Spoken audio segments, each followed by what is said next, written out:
잇몸병의 대표적인 증상은 양치질을 할 때 피가 나는 것인데 이는 절대로 그냥 넘어가서는 안 되는 증상입니다. 오늘은 양치질 할 때 피가 난다면 꼭 먹어야 하는 5가지 음식에 대해 알아보겠습니다. 특히 중장년층 분들께 더욱 중요한 내용이니 영상을 끝까지 확인하시고 주변 분들과도 공유하셔서 건강을 지키는데 도움이 되셨으면 좋겠습니다. 오늘도 건강하게 화이팅! 안녕하세요. 건강오름 김군입니다. 잇몸병은 우리나라 사람 10명 중 9명이 한 번 이상은 겪을 정도로 매우 흔한 질환 중 하나입니다. 하지만 잇몸과 치아가 건강하지 않으면 뇌와 심장, 폐, 췌장 등 다양한 장기에 악영향을 미쳐 더욱 주의가 필요합니다. 잇몸병의 초기 증상인 출혈을 그대로 방치하다가는 치주낭이 생기고 치아가 흔들리며 심할 경우 치아 손실까지 이어질 수 있습니다. 잇몸병의 원인인 세균은 말초혈관을 타고 몸속으로 들어가 온몸을 돌아다니며 혈관을 손상시키고 염증을 일으킵니다.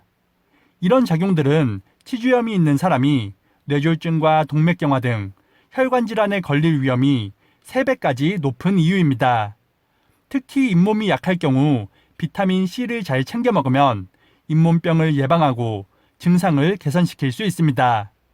워싱턴 치과대학의 연구에 따르면 성인 9,350명을 대상으로 연구한 결과 잇몸 출혈이 나타난 사람들은 그렇지 않은 사람들에 비해 혈중 비타민C 수치가 낮다는 것을 발견하였습니다. 연구진은 잇몸 출혈이 있는 사람들에게 비타민C 섭취를 늘리게 한 결과 잇몸 출혈 증상이 빠르게 사라졌다고 밝혔습니다. 비타민C의 강력한 항산화 작용으로 입속에 머물고 있는 세균과 바이러스를 억제하여 구강 환경을 빠르게 개선시키기 때문입니다. 지금부터 말씀드릴 비타민C가 풍부한 음식들을 잘 챙겨 드시고 구강 건강을 지키시길 바랍니다. 첫 번째는 브로콜리입니다. 브로콜리는 100g당 100mg의 비타민C가 함유되어 있어 채소 중 비타민C 함량이 가장 높습니다. 브로콜리를 종이컵으로 1컵 정도 먹으면 하루 비타민C 권장량을 모두 충족시킬 수 있는데요. 브로콜리에는 비타민C뿐만 아니라 설포라판과 인돌 등 다양한 영양소가 풍부해 면역 효소를 활성화시킵니다. 이런 성분들은 암세포를 만드는 염증 반응을 억제하는 것은 물론 혈관을 보호하는 효소의 생산을 늘려 심혈관 건강에도 도움을 줍니다.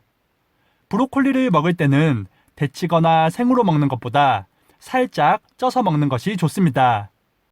미국 일리노이 대학의 연구에 따르면 브로콜리를 쪄서 먹을 경우 설포라판을 활성화하는 미로시나아제라는 효소가 가장 크게 증가하였다고 밝혔습니다.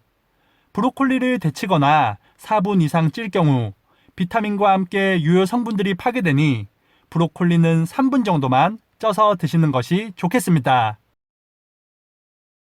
두 번째는 파프리카입니다. 파프리카는 100g당 375mg의 풍부한 비타민C가 함유되어 있습니다. 중간 사이즈의 파프리카 반 개를 먹으면 하루 비타민C 권장량을 모두 충족시킬 수 있는데요. 특히 주황색과 빨간색 파프리카는 다른 색 파프리카에 비해 비타민 함량이 높아 잇몸 건강에 더욱 큰 도움을 줍니다. 파프리카는 색깔에 따라 영양 성분과 효능이 다르니 자신에게 맞는 파프리카를 선택해서 맛있게 드시는 것이 좋습니다. 파프리카의 풍부한 베타카로틴 역시 세포 재생 촉진과 항산화 작용을 통해 혈관 질환 예방과 면역력 강화에 효과적입니다. 그리고 소고기를 먹을 때 파프리카와 같이 먹는 것이 더욱 좋습니다.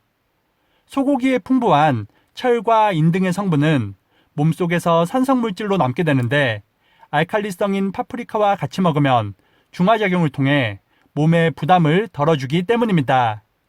알록달록하고 맛있는 파프리카를 꾸준히 드시고 구강 건강과 면역력을 지키시길 바랍니다. 세 번째는 연근입니다.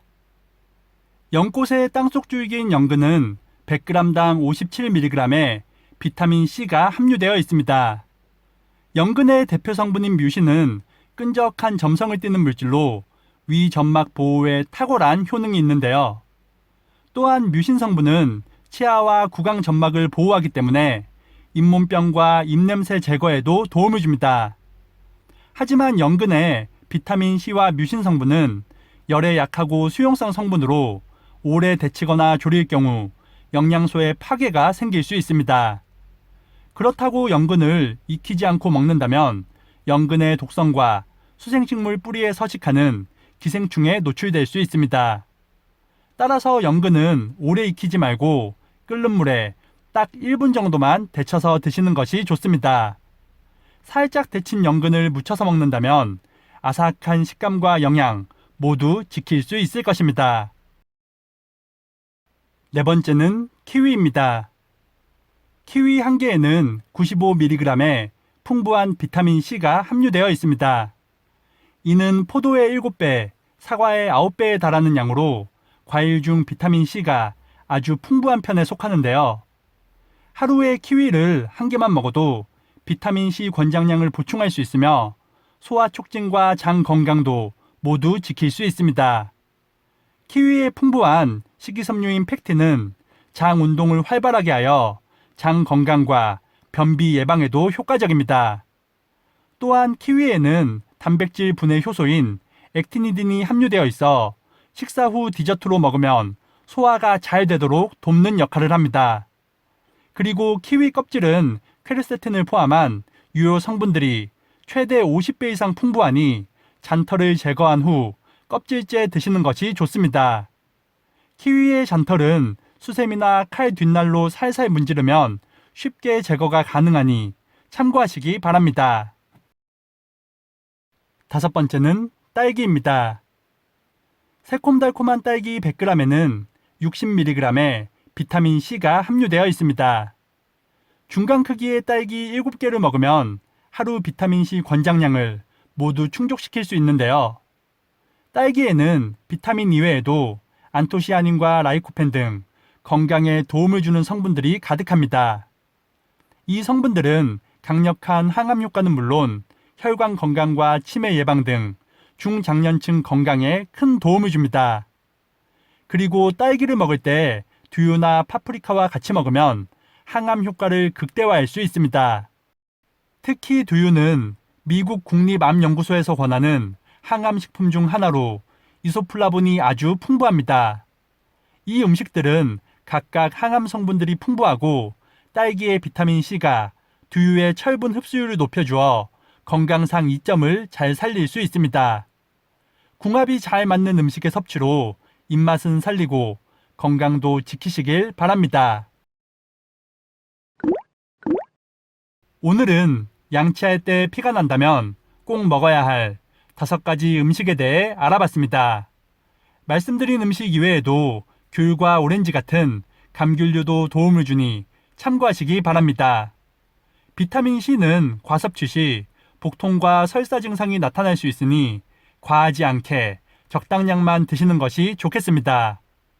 오늘 영상이 도움이 되셨다면 구독과 좋아요 그리고 알람 설정도 부탁드립니다. 그럼 다음 영상에서 더 유익한 건강 정보로 인사드리겠습니다. 오늘 하루도 건강하세요.